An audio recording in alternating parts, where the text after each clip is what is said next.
brought to you by Nova शुद्ध घी।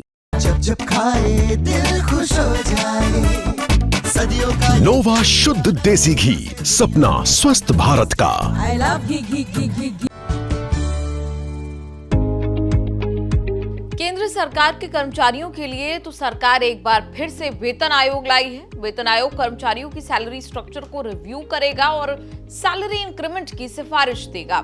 सरकारी नौकरी में बहुत सारी सोशल सिक्योरिटी कवर होती है, लेकिन प्राइवेट नौकरी करने वालों का एक ही सहारा है, ईपीएफओ। अगर 10 साल नौकरी कर ली तो पेंशन के हकदार हो जाते हैं। अलग बात है कि एम्प्लॉय प्रोविडेंट फंड ईपीएफ से मिलने वाली पेंशन बहुत कम होती है। सरकार ने अभी तक इतना किया है कि मिनिमम पेंशन 1000 रुपए होगी।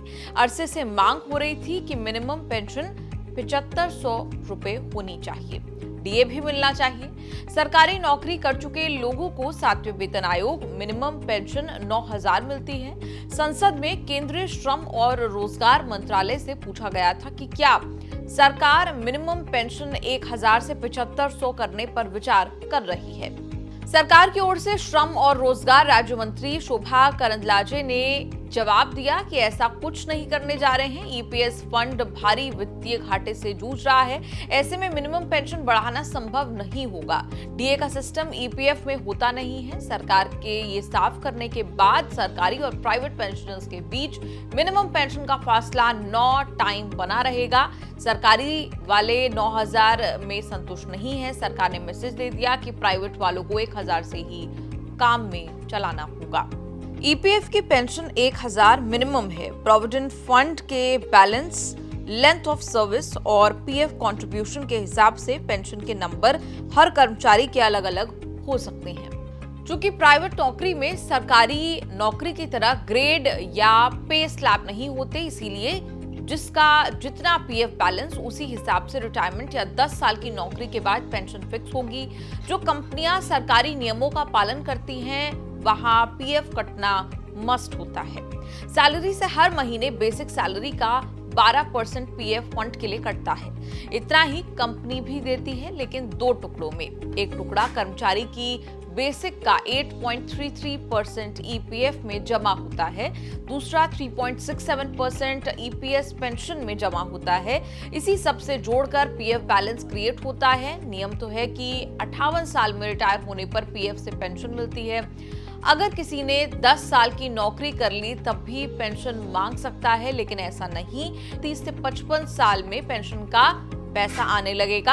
58 साल की उम्र में पेंशन शुरू होगी। एक व्यवस्था 50 साल में भी पेंशन शुरू होने की है, लेकिन इसके लिए अलग नियम कानून है। अगर कोई पीएफ कंट्रीब्यूट कर रहा है लेकिन 10 साल के अंदर नौकरी छोड़ देता है तो पेंशन नहीं मिलेगी। जमा पैसे रिटायरमेंट एज में दिए जाएंगे। एक नौकरी छोड़कर दूसरी नौकरी ज्वाइन कर ली तब भी पेंशन मिल सकती है, बशर्ते दूसरी कंपनी में भी पीएफ कंट्रीब्यूशन हो रहा हो। अगर कोई कर्मचारी नौकरी बदलता है तो उसे अपना ईपीएफ फंड नई कंपनी को ट्रांसफर कर देना चाहिए। इससे पिछली कंपनी में की गई नौकरी के साल जुड़ जाते हैं, जिससे कुल सर्विस पीरियड बढ़ जाता है। अगर कर्मचारी की बीच में मौत हो जाए तो परिवार यानी आश्रित पत्नी, बच्चों को पेंशन मिलेगी। इस व्यवस्था में सबसे बड़ी खामी है कि सैलरी कितनी भी हो, पेंशन के लिए बेसिक सैलरी 15000 से ज्यादा नहीं मिल सकती।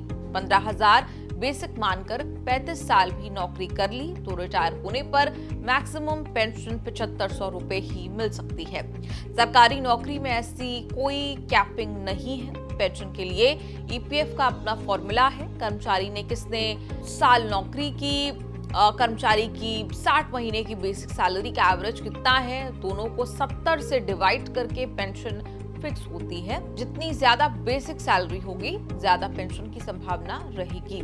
अगर बेसिक सैलरी 15000 बनी और सर्विस के ईयर 10 साल हुए तो 15000 गुना 10 किया जाएगा, फिर 70 से डिवाइड किया जाएगा। इससे मंथली पेंशन बनेगी 2141 रुपए। हो सकता है कि किसी की पेंशन इतनी भी ना बने, इसलिए मिनिमम 1000 की कैपिंग की गई।